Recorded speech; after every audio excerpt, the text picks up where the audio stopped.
ذلك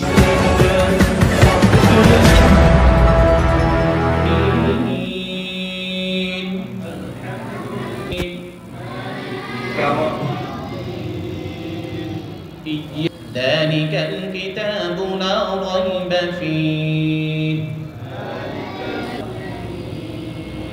الذين ويقيمون الصلاة بسم الله الرحمن الرحيم ولا الضالين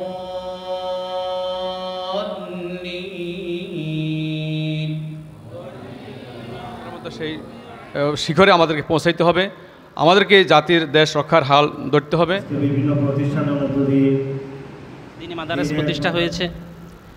ইন্নাল হামদুলিল্লাহ ওয়াসসালাতু ওয়াসসালামু আলা রাসূলিল্লাহ।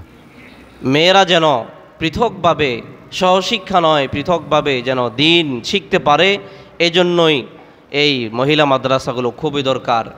মুহতারাম হাজিরিন, আল্লাহ তাআলা কোনো না কোনো মানুষের মাধ্যমে বা কারো না কারো মেহনতের মাধ্যমে সাল্লাত খামসাহা ওয়া সামাত শাহরাহা ওয়া আহসানাত ফারজাহা ওয়া আতাআত বালাহা ফালতাদখুল মিন আইয়ি আবওয়াবিল জান্নাতি শাআত। আল্লাহ রাসূল বলেন, যে কোনো মহিলা যদি সে 4টি আমল করতে পারে তাহলে সে জান্নাতের যে কোনো দরজা দিয়ে প্রবেশ করতে পারবে।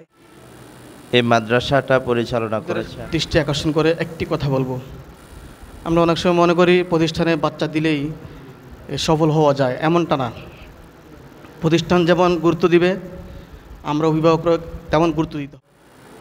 তো প্রথম আমি মাটিরাঙ্গা তরবিয়তের জন্য একটা সময় আমরা রাখি, এটা খুব বেশি গুরুত্ব দিতে হবে। অনেক দামি একটা কাজ, আপনি হাতের কাজ শিখবেন, আপনি ভালো রান্নাবান্না শিখবেন এবং সাথে সাথে শ্বশুর শাশুড়ি কথা হজম করার মতো ধৈর্য, ওইরকম ধৈর্যশীলা হয়েই ইনশাআল্লাহ সামনে আপনারা ইনশাআল্লাহ চলবে। যা হোক, পরিবর্তনের মাধ্যমে আলহামদুলিল্লাহ আমাদের খাগড়াছড়িতে অনেকগুলো দ্বীনি মাদারিস প্রতিষ্ঠা হয়েছে।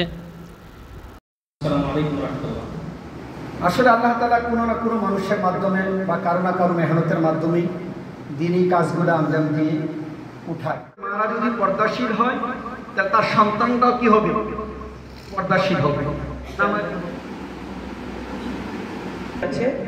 সেই মহিলার জান্নাত, তাহলে মহিলাদের জন্য জান্নাতে যাওয়া কত সহজ। এই দুইটি হাদিস ছিলাম আমার মেয়েটাকে দেওয়ার জন্য এবং দিয়েছি। এই ছাত্রীটা এই জায়গায় এসে নাজারা শেষ করছে, নাজারা থেকে হেফজ শেষ করছে, এখন দাওর চলতেছে।